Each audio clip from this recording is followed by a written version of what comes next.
In 1987, a man walked into a police station and confessed to murdering a woman who had been missing for 3 years. But the cops didn't believe him. On March 14, 1984, Dorothy Sullivan disappeared from a diner parking lot in Millbrook, Pennsylvania. She was 34 years old, a nurse who worked the night shift. After her 11 p.m. break, she never returned to finish her shift. Her car was found 2 blocks away, driver's side door open, her purse still on the passenger seat. For 3 years, Dorothy's case went nowhere. No witnesses, no body, no leads. Her family begged for answers. The police had nothing. Then, in November 1987, a man named Edward Marvin walked into the Millbrook police station, covered in fresh scratches. He told Detective James Walsh that he needed to confess something. He said he killed Dorothy Sullivan. Marvin gave incredibly specific details. He described what Dorothy was wearing: a blue nurse's scrubs with a small tear on the left shoulder. He knew she had a locket with her daughter's photo. He knew she'd been listening to a Guns N' Roses cassette on her car radio. Details the police had never released publicly. But there was one problem. Marvin couldn't, or wouldn't, tell them where the body was. He claimed Dorothy was dead. He described strangling her in her car after she'd rejected his advances in the diner. But when pressed for her location, Marvin's story shifted. He said he'd dumped her in the river. Then he said he'd buried her in the woods. Then he changed his mind again. Detective Walsh was convinced Marvin was either the killer or had information only the killer would have. But without a body or a crime scene, the DA wouldn't file charges. Instead, they kept Marvin in custody while they dragged the nearby rivers and searched the surrounding forests. Nothing. For 6 months, they held Marvin. They interrogated him repeatedly. Each time, his story about where Dorothy's body was changed. The DA's office grew frustrated. The public grew angry. How could they hold someone without evidence? By May 1988, they had no choice but to release Edward Marvin. He walked out of the station free. Dorothy Sullivan's family watched it happen.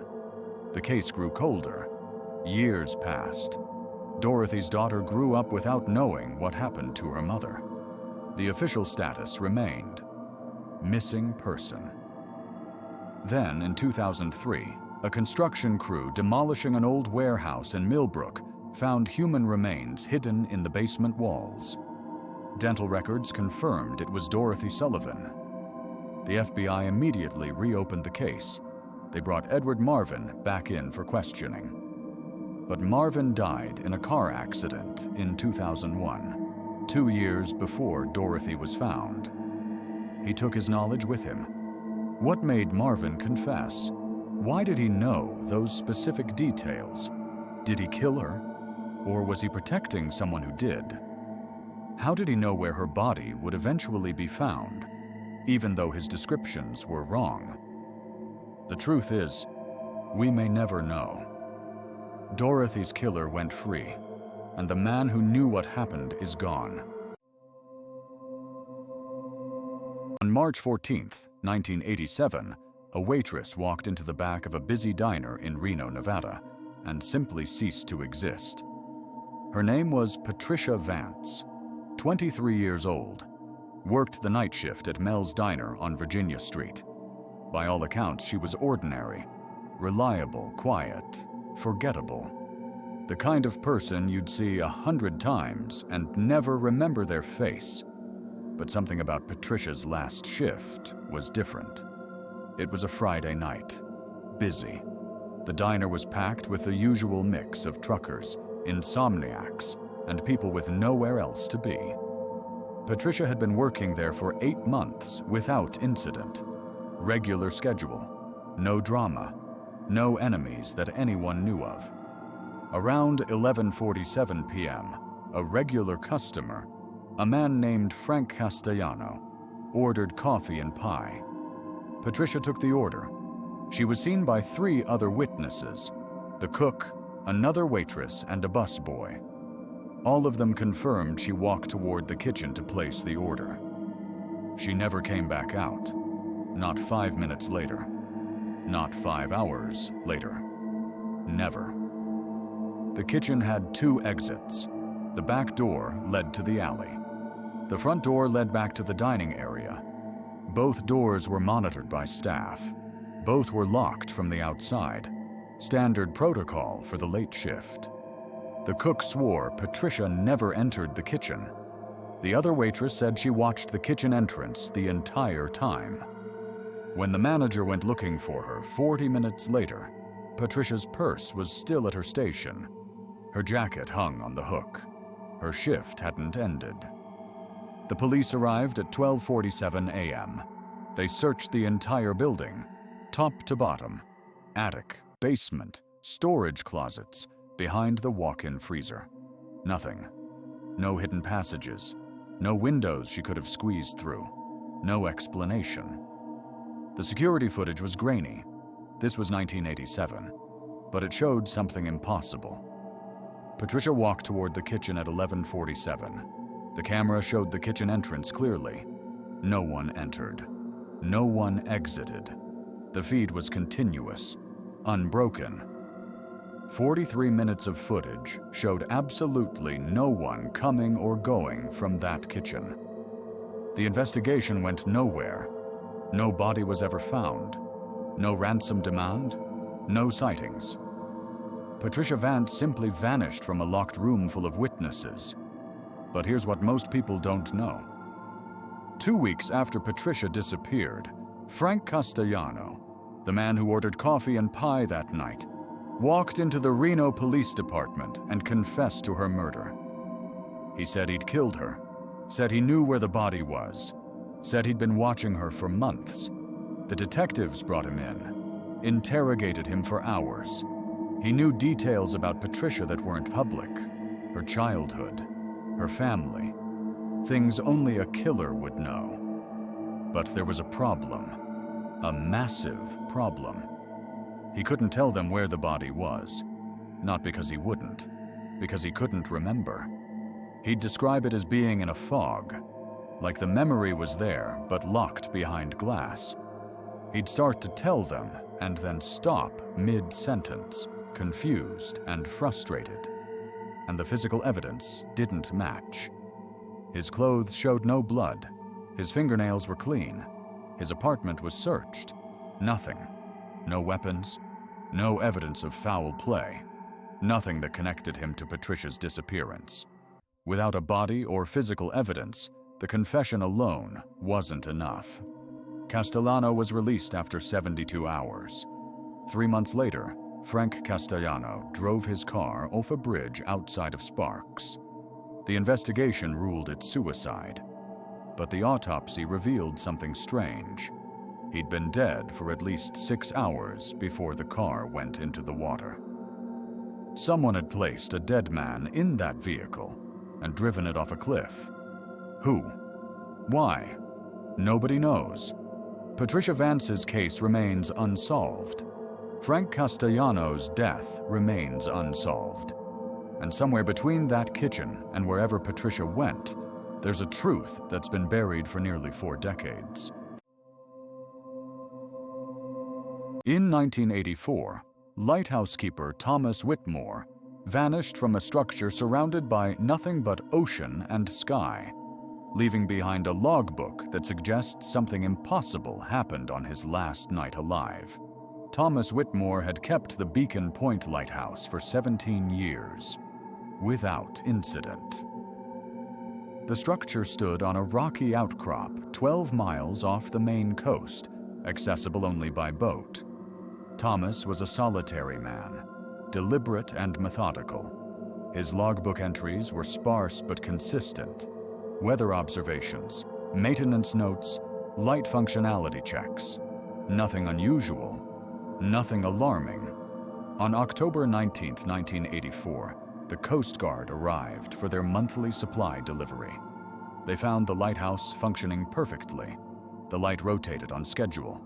The fuel tanks were full. But Thomas was gone.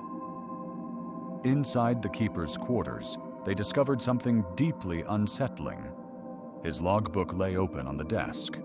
The entries for his final week were frantic. The handwriting deteriorated with each day. On October 18th, the final entry read, "It's in the light. It lives in the light. When the beam turns, it moves. When darkness comes, it waits. I've stopped sleeping. I can hear it breathing inside the lamp." Below this, someone had drawn a crude spiral, dozens of times, spiraling inward until the pencil had torn through the paper. The official investigation concluded Thomas had experienced a mental break. Perhaps he jumped. The ocean was deep. The rocks were sharp. His body was never recovered. But here's what disturbed investigators: the light's mechanism.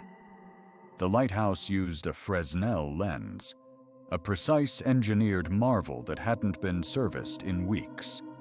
The Coast Guard found something impossible wedged inside the lamp housing. It was organic, partially decomposed. They never identified what it was. The records were sealed. Years later, in 1997, a fisherman reported seeing something near Beacon Point at night. A shape moving inside the light itself, not the reflection of light on water, but something inside the beam, swimming through it like a fish through water. The lighthouse was decommissioned in 2001, automated now, but locals still report seeing the light move wrong during fog, not rotating smoothly, stopping, starting, searching. Thomas Whitmore's logbook remains in a Coast Guard archive in Boston. Few have seen it. Those who have requested it since his disappearance, 12 people in total, have experienced what researchers call unexplained anxiety and night terrors for months afterward. One former investigator, interviewed anonymously in 2003, said, "We knew something wasn't right, but some things you don't solve them. You just close the file and pray they stay closed." The Beacon Point Lighthouse still operates, automated, unmanned, but the light still moves wrong sometimes, and fishermen still won't approach it after dark. Thomas Whitmore was never found. His case remains officially open, but in the Coast Guard's private files, there are 3 words written across his file: "Do not reopen." Between 1989 and 1993, 4 women vanished from the same interstate truck stop in rural Nebraska, and the only connection was a man nobody could identify. In the summer of 1989, Sarah Mitchell was working the graveyard shift at Mel's truck stop on I-80. She was 23, saving money for college, and had never missed a day of work. On July 14th, she clocked out at 6 a.m. Her car was found 3 days later, abandoned in a ravine 12 miles away. Sarah was never found. The police called it an accident. A drunk driver, they said. Case closed. But 3 years later, Jennifer Hayes walked out of the same truck stop during her break and disappeared. She was 19. Her body was discovered 6 months later in a grain silo across the county line. Decomposed beyond recognition, identified only by dental records. The official cause of death was ruled accidental drowning, despite the fact that she had a fractured skull and bruises consistent with blunt force trauma. Investigators weren't connecting the dots yet. In 1992, Lisa Brennan asked to borrow a coworker's car to grab cigarettes from the convenience store across the road. She returned the car within 20 minutes, but Lisa never came back inside. A truck driver reported seeing a blonde woman, matching her description, being forced into a dark sedan by a man in a baseball cap. When police checked the security cameras at Mel's, every single tape from that day was missing. By 1993, when Angela Torres disappeared after her shift, the FBI finally got involved. Angela was different. She had a boyfriend who wouldn't let this go. He hired a private investigator and demanded answers. That's when a pattern emerged that made law enforcement's blood run cold. All 4 women had worked the graveyard shift. All 4 disappeared between the hours of 2 a.m. and 6 a.m. All 4 had been approached by a man in the truck stop's parking lot. A man with a calm demeanor, usually wearing a dark jacket and a cap pulled low. Multiple witnesses described him as average-looking, unremarkable. One waitress said he had the kind of face you forget immediately after seeing it. In 1994, a composite sketch was finally released. It showed a man in his mid-40s with nondescript features, thin lips, and empty eyes. The sketch was distributed across every police department from Nebraska to Wyoming. Thousands of tips came in. Hundreds of men were questioned. But nobody was ever arrested. The truck stop closed in 1997. The building still stands today, abandoned and boarded up. A monument to 4 unsolved murders that authorities refuse to classify as murders. What makes this case even stranger is what happened in 2003. A man walked into the Nebraska State Police headquarters and confessed to killing all 4 women. He provided details about each abduction, things only the killer would know. Sarah's college fund hidden in her apartment, Jennifer's broken necklace, Lisa's final words, Angela's ring, which was never recovered. But there was a problem. The man who confessed had an airtight alibi. He was serving a 20-year sentence in a Colorado prison for an unrelated crime during the years the women disappeared. Prison records, visitor logs, and guards all confirmed he never left the facility. He was released from custody, and the confessions were deemed unreliable. The case went cold again. To this day, the murders of Sarah Mitchell, Jennifer Hayes, Lisa Brennan, and Angela Torres remain officially unsolved. The composite sketch of the truck stop man still hangs in police departments across the Midwest, and the abandoned building of Mel's truck stop remains a dark landmark on I-80, a place where, according to locals, you shouldn't stop after dark, because somewhere out there, the person who killed 4 women was never caught, and some believe he's still driving those interstate routes, watching rest stops and truck stops, waiting. In October 1987, the Morrison family moved into their new home in rural Pennsylvania without knowing they'd inherited a nightmare. When 12-year-old Sarah Morrison climbed into the attic to retrieve Christmas decorations, she found something that would haunt her family for decades. Hidden behind the insulation in a shoebox were 43 Polaroid photographs. Each one showed a young woman, different women, bound and gagged in what appeared to be a basement. Some photos were dated. The earliest was from 1981. The most recent was from just 6 months before the Morrisons purchased the house. The family called police immediately. Detectives launched an investigation that would span 3 states. They identified 12 of the women in the photographs. 6 had been reported missing. 6 had been found murdered. All killed between 1981 and 1987. The pattern was unmistakable, posed, documented, methodical. But here's where the case becomes truly disturbing. The previous owner of the house, a man named Robert Hendricks, had died of a heart attack 3 weeks before the Morrisons' purchase. He had no criminal record, no prior arrests. His neighbors described him as quiet, unremarkable, the kind of man nobody notices. Detectives examined everything he'd left behind. His journal contained cryptic entries written in code, dates, locations, and initials that matched the victims. One entry, dated just days before his death, read, "The collection is complete. Time to begin again." What made investigators' blood run cold was the realization that Hendricks had planned to continue. In his garage, they found a soundproofed room under construction, materials for restraints, a new camera setup identical to what had been used in the photographs. But the investigation hit a dead end. Without a confession, without forensic evidence linking him directly to the scenes, without finding where he'd kept these women, the case couldn't be prosecuted.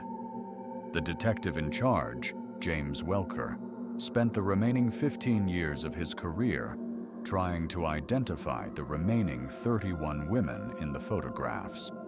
He never succeeded. To this day, 16 victims remain unidentified. The photographs still exist in an evidence locker in Harrisburg. Sometimes investigators receive tips from people claiming to recognize someone in the images. None have ever panned out. The Morrison family moved out within a month. The house was eventually demolished in 2003. But locals say that in the years it stood empty, people reported seeing lights in the attic window at night. Lights that formed shapes, human shapes, pressed against the glass. Robert Hendricks took his secrets to his grave. And somewhere out there, 16 families never got answers about what happened to their loved ones.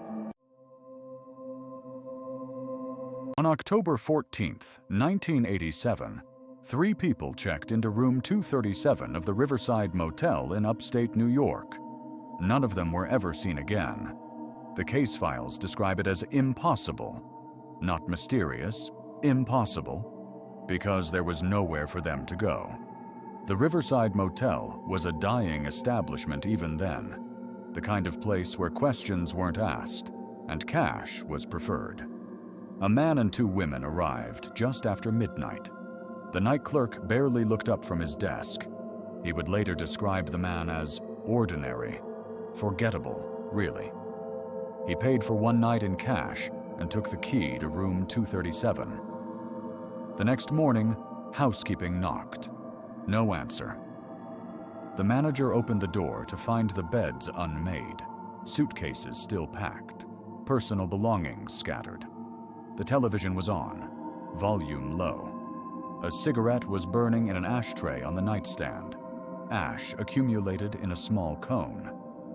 It had been burning for hours, but the 3 guests were gone. What happened next became the focus of a desperate investigation. The motel had only one entrance and exit. The night clerk, a man who admitted he nodded off around 3 a.m., swore he saw no one leave. The surveillance camera, a grainy black and white unit pointed at the parking lot, showed nothing unusual. The 3 cars that had arrived never left. The room had 2 windows. Both were locked from the inside. The bathroom window, the only one small enough to question, was painted shut and hadn't been opened in years. The air conditioning unit hadn't been disturbed. There was no attic access, no crawl space, nothing. Detectives tore that room apart. They found no blood, no signs of struggle, just abandoned belongings and that still burning cigarette, somehow lit for hours past human possibility. The owner of the motel had recently installed a new interior wall in room 237, dividing what had once been 2 rooms. When police cut through the drywall to investigate, they found nothing but insulation. The construction records showed the wall had been built 6 months prior. It was solid concrete and brick underneath, no hidden spaces, no passages. Over the next 3 days, police interviewed everyone. The night clerk passed a polygraph. Security footage from neighboring businesses showed nothing. The missing persons' families were devastated and bewildered. No ransom demands came. No bodies were found. It was as if the 3 people had simply ceased to exist. Then came the detail that made detectives question their sanity. The cigarette in the ashtray couldn't be identified. When removed and tested, It contained no tobacco. The paper was ordinary, but the contents were something they'd never encountered before. The lab refused to document their findings. The reports were sealed. The 3 people were officially declared missing, presumed dead. But with no bodies, no evidence, and no logical explanation, the case went nowhere. It remains unsolved, filed away in the archives of the New York State Police. The Riverside Motel was demolished in 1993. The owners claimed structural problems, though nothing was visibly wrong with the building. The lot remains empty. Sometimes the greatest mysteries aren't about where someone went. They're about what was possible in the first place.